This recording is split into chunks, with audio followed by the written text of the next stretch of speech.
But at any rate, I'm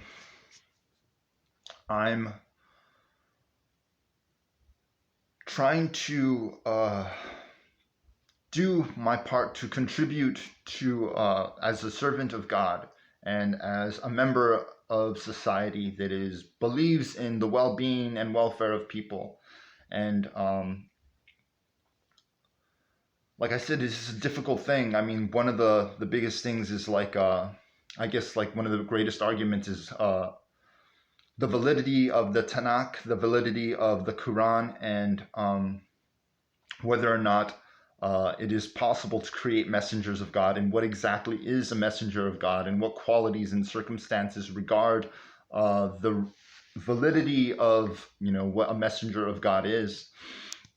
And I was taught that the Tanakh is not man's theology but God's anthropology. And if that is the case, then there's certain things that would qualify me, because there's all these things that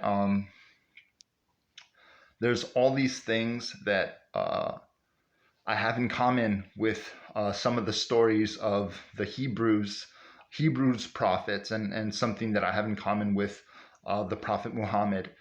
Um, Whereas the people that initiated the Prophet Muhammad initiated a descendant of Abraham, but not necessarily a Hebrew. And most people's argument for a moment was that I wasn't a technical Hebrew because I wasn't born to a Hebrew woman, although I do have Hebrew ancestry, which capacitated these people with the ability to initiate me into acting as a servant of God, and to be at disposal of the righteous peoples of the world, and to be at the disposal of the Abrahamic tribes and the Lord God of Israel. And so, like I said, it's actually absolutely irrefutable that that there is a designer that designed our reality. I mean, this ghost technology capacitated us to manipulating consciousness and manipulating reality. And it actually also capacitates us to travel through space at large distances without being obstructed by things like meteorites, other spaceships. Um, and that's just not coincidental. It couldn't possibly be a coincidence that we're capacitated with the ability to extend our lives, and to travel through space without being obstructed. It's just completely obvious that that's something that was done on purpose, and that we are meant to extend our lives and travel through space, and explore and conquest. And it is not only evidence that somebody means well to our consciousnesses, but it also is evidence that somebody wants us to explore, and somebody wants us to do good things. And we have the capacity to cure our diseases. We have the capacity to cure broken necks and broken spines and cerebral palsy and all kinds of nervous disorders. With the ghost technology, you can stimulate dormant parts of the brain, which means that people that are born with mentally handicapped can uh, can have the dormant parts of their brain stimulated so that they're capable of competing with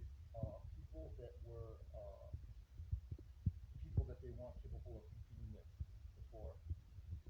And this ghost technology also capacitates us to do some scary things, like one of the scary things that capacitates people to do. Like I said, you could be in a warehouse somewhere completely convinced that you're interacting with reality, when the truth is you're just hooked up to a giant computer and not interacting with reality.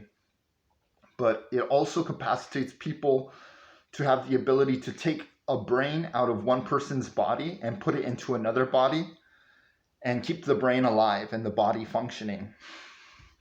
Which means not only do you not know who it is that you're sleeping with or having children with, but you're not really certain of who it is that you're relying on or who it is that you have around you.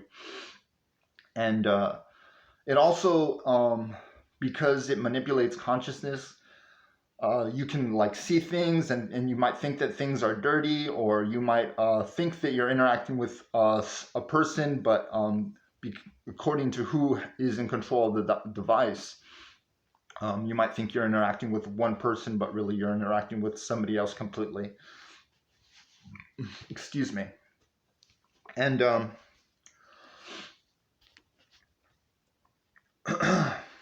and that's not like the only evidence that there is a designer and that somebody wants us to enjoy our stay here.